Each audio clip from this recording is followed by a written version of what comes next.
አገኛለሁ፣ ሀብታም እሆናለሁ፣ ባለጠጋ እሆናለሁ የሚል ተስፋ ነበረው። ክርስቶስ መጥቶ ወደ ገሊላ ባህር መጥቶ ክርስቶስ ተከተለኝ ባለው ጊዜ ቅዱስ ጴጥሮስ የተወው የጣለው መረቡን ብቻ ሳይሆን ባለጠጋ የመሆን ምኞቱን ጭምር ነው። ክርስቶስ ነው። ይህ እኮ ለእኛ በጣም ከባድ ነው። ዛሬ ቤተክርስቲያን ያልመጡ ሰዎች ቅዳሴ ያላስቀደሱ ይኖራል። ሌሎቹ ስራዎች በዕለተ ሰንበት ጠዋት መተን ቅዳሴ ለማስቀደስ ቃለ እግዚአብሔር ማታ ላይ መተን ለመማር በጣም እንቸገራለን። ብዙዎቻችን በእነዚህ ቀናት ቤታችን የምንቀረው የተመቻቸ ነገር ስላለ አይደለም። ከቤት ከዚህ ይልቅ ቤት ያለው ነገር የበለጠ ልባችንን ስለያዘው አይደለም።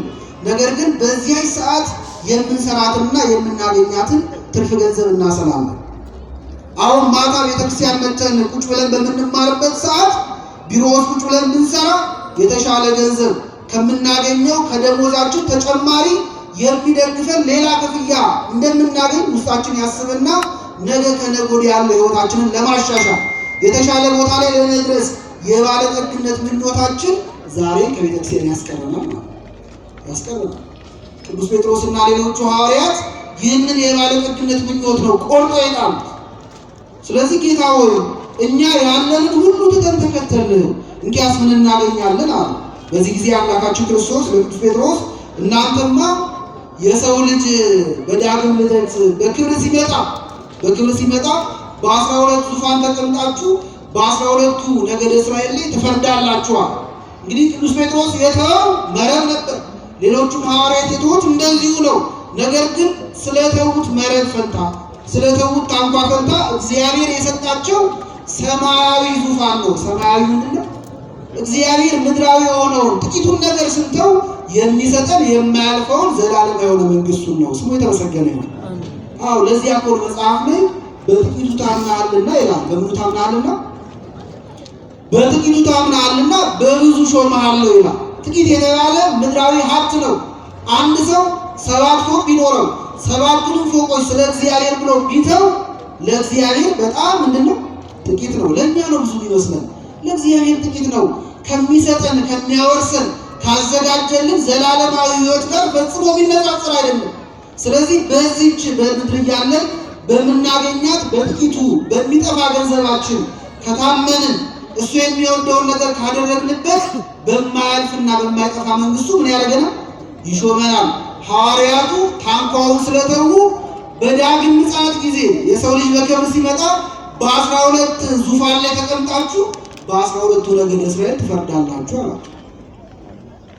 ስራቸውን ቀጥለው የሆኑ ሐዋርያት እንደው በጣም ሀብታም የሆኑ አሳጥማጆች ይሆናሉ እንጂ ማንም ፈራጅ አያደርጋቸው። በነገሥታት በፈራጆች ዙፋን ላይ ማንም አያስቀምጣቸው። አምላካችን ክርስቶስ ግን ስለተዉት መረባቸው ፈንታ ፈራጆች አደረጋቸው። በዳግም ምጽአት ጊዜ ትፈርዳላችሁ አላቸው። እንግዲህ ይህን ጥያቄ የጠየቀው ቅዱስ ጴጥሮስ ነው። ክርስቶስ ግን ይህንን ጥያቄ ሲመልስ የመለሰው ለሐዋርያቱ ሁሉ ነው። በ12 ዙፋን ምን ታደርጋላችሁ ነው ትቀመጣላችሁ ብሎ የመለሰው በ12ቱ ሐዋርያት ነው። ይሁን እንጂ በሐዋርያቱ ልብ ውስጥ ግን አንድ ሐሳብ ተቀሰቀሰ። እንደው ጴጥሮስ ይህን ጥያቄ ቀድሞ ስለጠየቀ በኋላ ጌታ የክብር ዙፋን ሲያከፋፍል ለሱ የተሻለችዋን ቦታ የሰጠው ይሆን ብሎ ተጨነቁ። እንደው የምትበልጠዋ ከኛ የተሻለችዋን ቀድመ ስለጠየቅ ብሎ ቀድሞ ያስቀምጠው ይሆን የተሻለ ቦታ የሰጠው ይሆን ብሎ ተጨነቁ። በጣም እንደዚህ እንደተጨነቁ ባይናገሩ የልባቸውን ሐሳብ ክርስቶስ ስላወቀ በማቴዎስ ወንጌል ምዕራፍ 20 ላይ ስትመጡ ቁጥር 1 ጀምሮ ክርስቶስ የወይን እርሻ ባለው አንድ ሰው ምሳሌ ያስተምራል። አሁን ትምህርታችንን እየሰበሰብን ነው። የመጨረሻው ምዕራፍ ላይ ነው።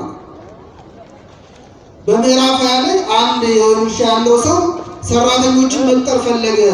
ከዚያ ወጣ። ጠዋት ወጥቶ በ12 ሰዓት አግኝቶ የቀጠራቸው አሉ። እንደገና ደግሞ በ3 ሰዓትም እንደዚሁ ወጥቶ አግኝቶ በዋጋ አስማምቶ የቀጠራቸው አሉ። በ6 ሰዓትም እንደዚሁ አደረገ። በ9 ሰዓትም ወጥቶ የቀጠራቸው ነበሩ። በ11ኛው ሰዓት ልክ የቀኑ የሥራ ሰዓት ሊያበቃ 1 ሰዓት ሲቀረው ወጥቶ በመንገድ ያገኛቸው ሰዎች ነበሩ። እነዚያን ሰዎች ስለምን ስራ ፈታችሁ ቆማችኋል ብሎ ወቅሶ ስራ ሰጣቸው። ወስዶ ቀጠራቸው። 12 ሰዓት ሲሆን ሎሌውን ለሁሉም ገንዘባቸው ክፍያቸው እንዲከፍላቸው አዘዘው። ከዚያ ሎሌው የዚያ የጌታው አገልጋይ ማለት ነው እነዚያ ሰራተኞች አሰለፋቸውና 11 ሰዓት ለገባው ሰው እንደተነገረው 1 ዲናር ሰጠው። ስንት ዲናር ሰጠው? 9 ሰዓት ለገባው እንደዚሁ 1 ዲናር ሰጠው። 6 ሰዓት ለገባው 1 ዲናር ሰጠው። 3 ሰዓት ለገባው እንደዚሁ። ጠዋት 12 ሰዓት ለገባው 1 ዲናር ሰጠው። ስለዚህ ለሁሉም የተሰጣቸው ስንት ዲናር? 1 ዲናር ነው። የሚገርማችሁ ግን ሌሎቹ ጠዋት ከሰዓት በኋላ አረፋፍደው 9 ሰዓትና 11 ሰዓት የገቡት 1 ዲናር ሲቀበሉ ሲመለከቱ 3 ሰዓትና 12 ሰዓት የገቡት ተስፋ አድርገው ነበር። ለነሱ 1 ዲናር ከተሰጣቸው ለእኛ ምን ያደርግልናል? ትንሽ ጨመር ያደርግልናል። መቼም ደክመናል። ከነርሱ እኩል 1 ሰዓት ከሰሩት ጋር 3 ሰዓት ከሰሩት ጋር እኩል አይከፍለንምና የእኛ ክፍያ ይጨምራል ብሎ ተስፋ ሲያደርጉ 12 ሰዓት ጠዋት ለገባው ስንት ተሰጠው? 1 ተሰጠው። በዚህ ጊዜ ተበሳጩ ይላል ወንጌል። ተቆጡ፣ በጣም ማጉረምረም ጀመሩ። እኛ የቀኑ ሀሩር ከድካም ጋር ሲፈራረቅብን ቆይቶ እንዴት 11 ሰዓት ከገባው ጋር እኩል 1 ዲናር እንዴት ይሰጠናል? በጣም ተበሳጩ። የሚገርማችሁ ግን እነዚህ ሰዎች ያበሳጫቸው የተከፈላቸው ነገር ስላነሳቸው አይደለም። ምክንያቱም ወንጌሉ ስታነቡት ያ የወይን እርሻ ያለው ሰው መጀመሪያ እነዚያ ሰራተኞች ከመጠሩ በፊት አንድ የነገራቸው ነገር አለ። በዋጋ እያስማማ ቀጠራቸው ይላል። በምን እያስማማ?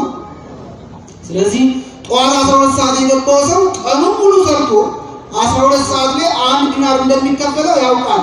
የሚከፍለው 1 ዲናር ነው። ይስማማል አይስማማም ሲለው ይስማማኛል ብሎ የገባው።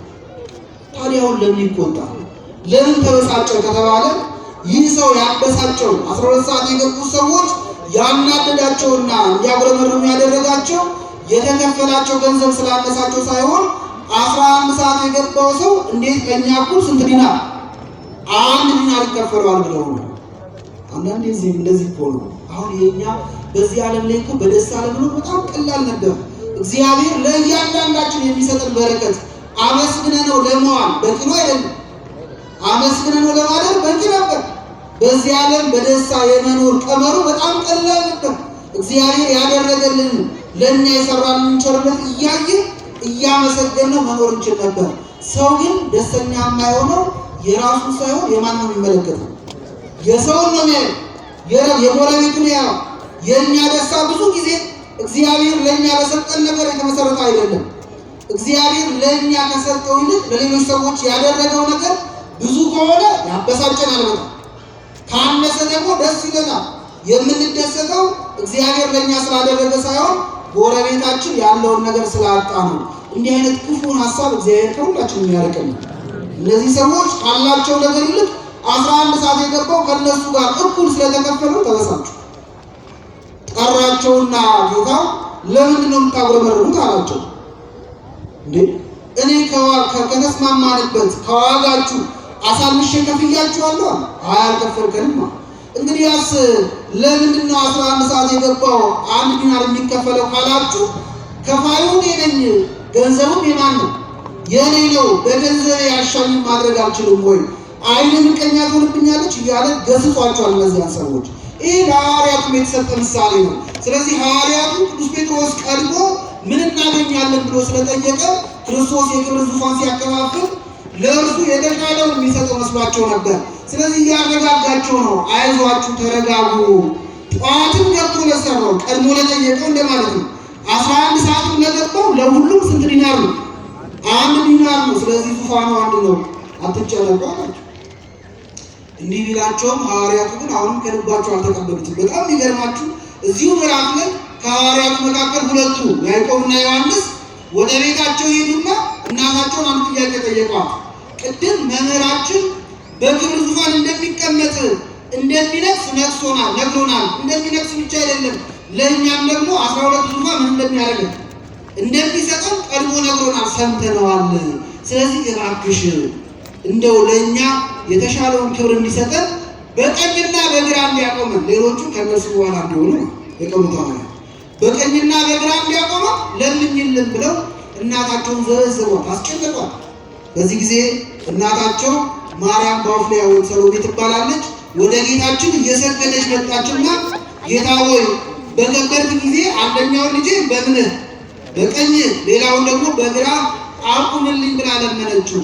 እነዚህ ሁለቱ ተማሪዎች በእናታቸው በኩል የመጡት ቀድሞ ቅዱስ ጴጥሮስ ጥያቄ በመጠየቅ ስለቀደማቸውና የተሻለውን ዙፋን እሱ ያገኛል የሚል ስጋት ስላለባቸው ከእርሱ የተረፈው ደግሞ ሊቀራመቱ ነው ሊይዙ ነው። ስለዚህ በእናታቸው በኩል መጡና አስለመኑ። አምላካችን ክርስቶስ ገሰጻቸው። እናትየውንም ልጆቿንም ገሰጸ። እናንተ የምትለምኑትን አታውቁም ወይ?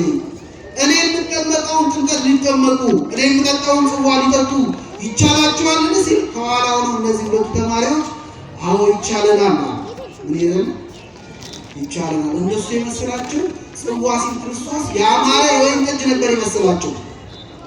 ከዚህ በፊት ክርስቶስ ተአምር ሲያደርግ ህብስት ሲያበረክት የሞቱትን ሲያስነሳ ለምጻም ሲፈውስ አይነ ስውርን ሲያበራ ስላዩ የክርስቶስ ንግስና በምድር የሚገለጥ መስሏቸው ነበረ። ስለዚህ ክርስቶስን የምድር ንጉሥ አደረጉና እነሱ ደግሞ በቀኝና በግራ የሚቆሙ ጋሻ ጃግሬዎች ሆኑ። ስለዚህ የንጉሥ ደግሞ ወይን የንጉሥ ጽዋ ከተገኘ የምን ትዕቢት ነው? እንዴት አንጠጣም እንላለን? አዎ እንጠጣለን።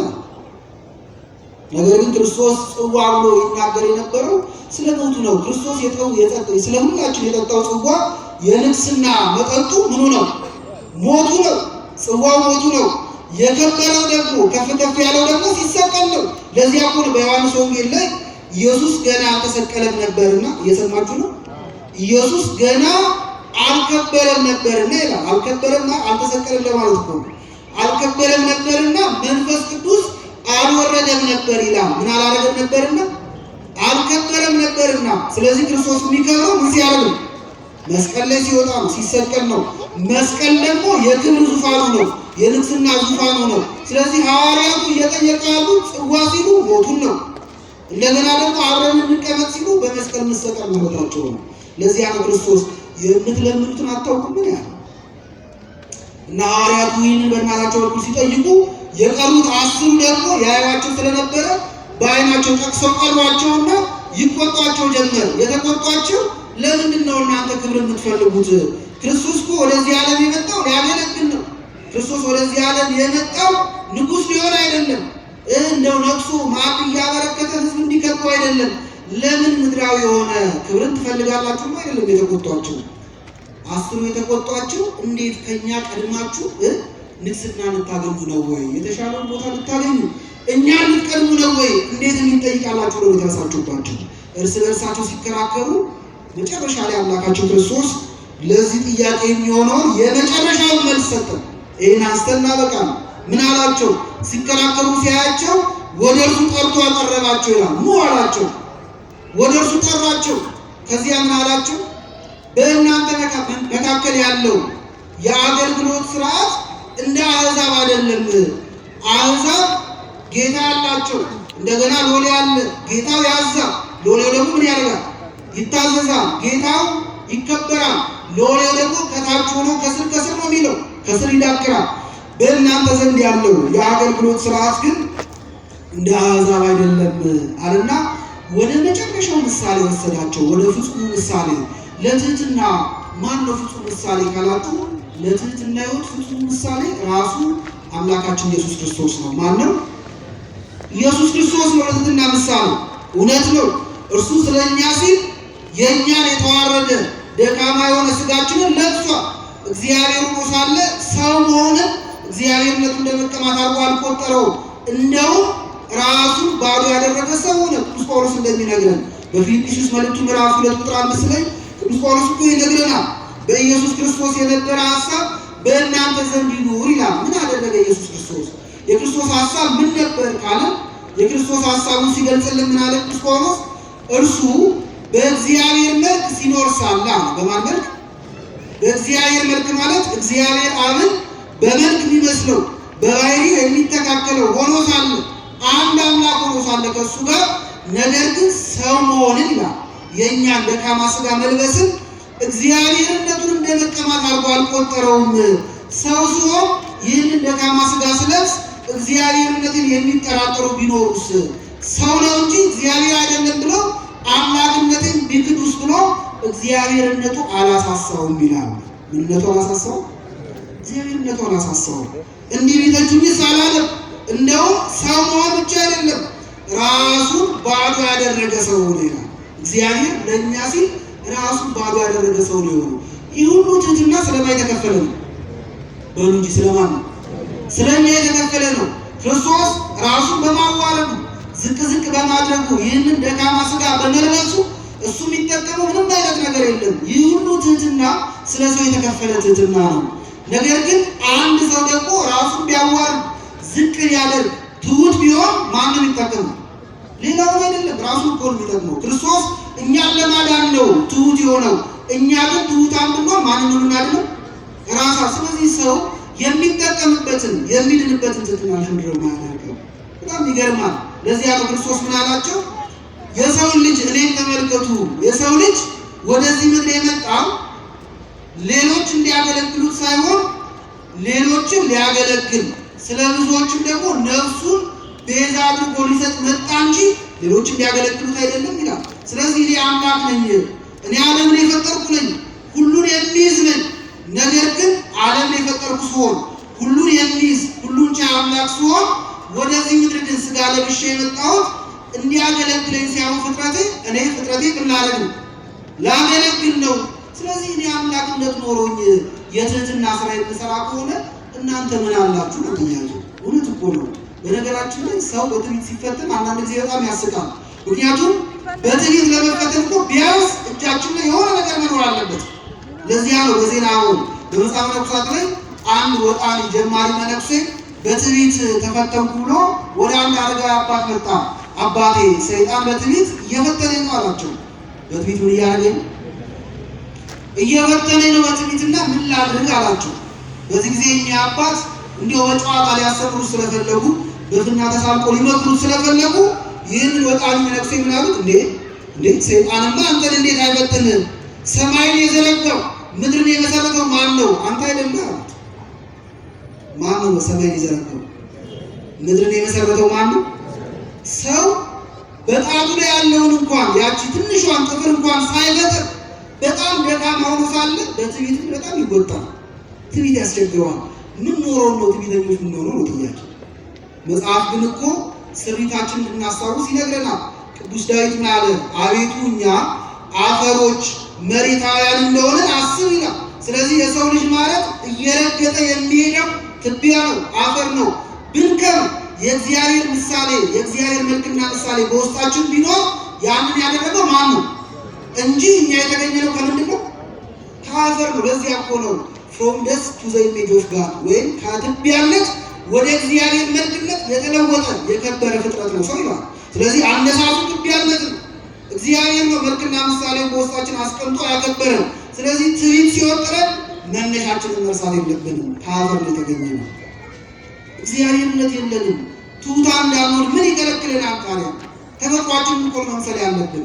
ይህንን ነው አምላካችን ክርስቶስ ለሐዋርያት የነገራቸው። ስለዚህ ከእናንተ መካከል በመንግሥተ ሰማያት የሚበልጠውን ዋጋና ክብር ማግኘት የሚፈልግ ካለ አለ ከእናንተ ማንም ከፍ ከፍ ማለት ቢሆን ራሱን ያዋርድ። ራሱን ያዋረደ ሁሉ ምን ይላል? ከፍ ከፍ ይላል። ስለዚህ የከፍታን መንገድ የልዕልናን መንገድ አምላካችን ክርስቶስ ለሐዋርያቱ ነገራቸው። ከፍ ማለት የሚቻለው ራስን በማዋረድ ነው። መልሱ በምንድን ነው? ራስን በማዋረድ ነው። ለምን ያነሳ ነው? ዛሬ የምናከብረው የሊቀ መላእክት የቅዱስ ሚካኤል በዓል የትህትና በዓለ ሲመቱ እንደሆነ ቤተክርስቲያናችን ታስተምራለች።